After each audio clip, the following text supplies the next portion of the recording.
बता दें आपको कि अग्निपथ मंसूबे को लेकर आज एक बेहद अहम मीटिंग की जानी। वजीर दिफा राजनाथ सिंह की रिहायशगाह पर यह मीटिंग मुनक्किद की गई है। अग्निपथ मंसूबे पर अब से थोड़ी ही देर बाद यानी करीब 11:30 बजे ये मीटिंग होगी। मीटिंग में तीनों फौजी सरबराहान शामिल होने वाले हैं। इस वक्त का बड़ा अपडेट आपको दे रहे हैं। अब से थोड़ी देर बाद यानी सुबह करीब 11:30 बजे एक बेहद अहम मीटिंग मुनक्किद की गई है। वजीर दिफा राजनाथ सिंह की रिहायशगाह पर यह मीटिंग मुनक्किद की गई है। बता दें आपको कि अग्निपथ मंसूबे को लेकर इसे बेहद अहम मीटिंग माना जा रहा है और इस मीटिंग में वजीर दिफा के साथ तीनों फास के सरबराहान भी शामिल होंगे। बड़ा अपडेट आपको इस वक्त का दे रहे हैं। बहुत मुमकिन है कि कोई बड़ी तब्दीली इस स्कीम में कर दी जाए या फिर हो सकता है कि कोई बड़ा ऐलान किया जाए। काफी अहम इस मीटिंग को माना जा रहा है। इस वक्त की बड़ी खबर, बड़ा अपडेट आपको दे रहे हैं। वजीर दिफा राजनाथ सिंह की रिहायशगाह पर यह मीटिंग कॉल की गई है।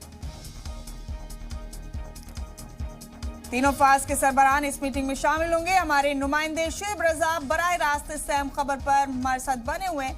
शुएब, आज तीसरा रोज है मुसलसल जबकि अग्निपथ स्कीम को लेकर मुल्क भर की मुख्तलिफ रियासतों में जबरदस्त एहतजाजी मुजाहरे किए जा रहे हैं। कई जगह मुजाहरे बेहद पुरतशद्दुद हो गए हैं, बड़े जारहाना अंदाज में नौजवान। ऐसे में आज अब से थोड़ी देर बाद वजीर दिफा की रिहायशगाह पर जो ये अहम मीटिंग होने वाली है, किस तरह और कितने मायनों में इसे काफी अहम माना जा रहा है? हाँ बिल्कुल मुमताज, देखिए सरकार पर एक दबाव बन रहा है और उसी का नतीजा है। हम देख रहे हैं कि पहले सरकार की तरफ से कल ये ऐलान किया गया कि 2 साल बढ़ाया जाता है, यानी कि पहले 21 साल उम्र थी तो 23 साल किया गया।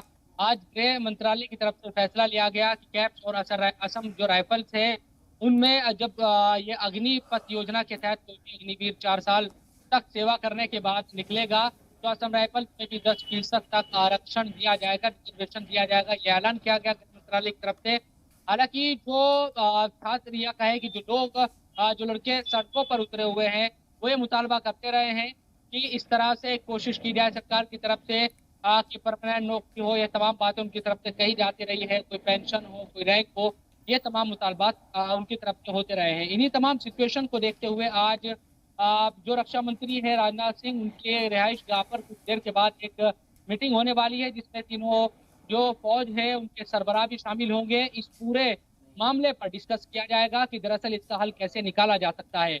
हो सकता है कि जो आज मीटिंग होगी, जो भी रिकमेंडेशन यहाँ से निकले, जो भी मसले का एक हल निकालने की कोशिश या जो भी प्रारूप यहाँ पर बने, वो फिर गृह मंत्री और वजीर आजम तक उन तमाम चीज़ों को पहुँचाया जाए, फिर डिस्कस हो और इस पूरे मसले का कोई मुस्बत जो हल है वो निकालने की कोशिश इस मीटिंग के जरिए की जाएगी।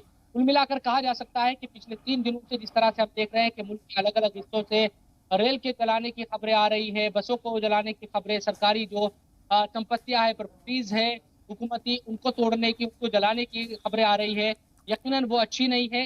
और इन तमाम चीजों को लेकर सरकार पर एक दबाव बन रहा है। हम बिहार में देख रहे हैं, कल तेलंगाना में हमने देखा, उत्तर प्रदेश के अलग अलग शहरों में हमने देखा। तो ये तमाम जो चीजें हैं वो कहीं ना कहीं एक तरफ तशद्दुद है, दूसरी तरफ मुतालबात है और तीसरी तरफ हुकूमत ये सोच रही है कि अब आगे क्या किया जाए, किस तरह से तमाम जो लोग हैं उन तक इस बात को पहुंचाया जाए कि सरकार ने उनके बारे में सही सोचा है।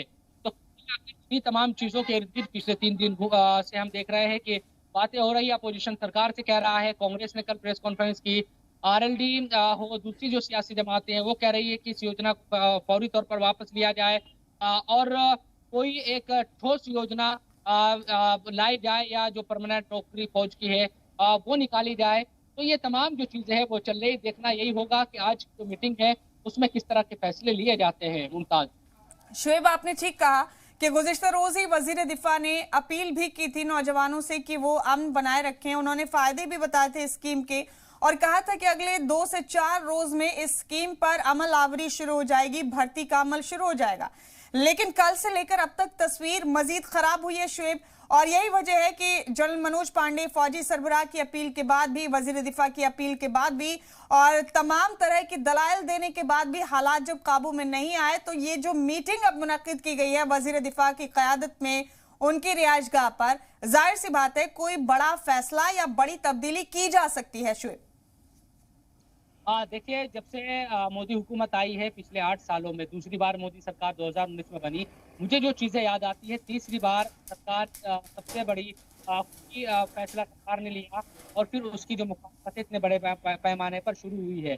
भूमि अधिग्रहण का जो मामला था, उसको सरकार ने पहले वापस लिया था, फिर किसान बिल का जो मसला है, उन तमाम चीज़ों को लेकर भी आपने देखा किस तरह से आंदोलन हुए थे। और तीसरा ये मामला हम देख रहे हैं कि जब से सरकार ने फैसला लिया है, क्योंकि ये बात बेरोजगारी की जो प्रॉब्लम है, वो पूरे मुल्क में एक बड़ी प्रॉब्लम है और पिछले जब से कोरोना काल चल रहा है, कोरोना की वजह से भर्तियाँ नहीं निकली थी। उत्तर प्रदेश और दूसरे जो सूबों में चुनाव हुए, उस दौरान भी हमने देखा कि जब भी किसी भी नौजवान से बात की जाती थी, तो वो एक ही बात कहता था कि हुकूमत भर्ती निकाले ताकि उनको रोजगार मिल सके। और अब भर्ती निकली भी, तो इससे जो नौजवान है, वो मुतमईन नहीं है, वो संतुष्ट नहीं है और सीधे तौर पर वो कह रहे हैं कि इससे ठग महसूस कर रहे हैं जो उन्होंने मेहनत की है, जिस तरह से उन्होंने तैयारी की है और परमानेंट इस मसले का हल कोई निकाला जाए।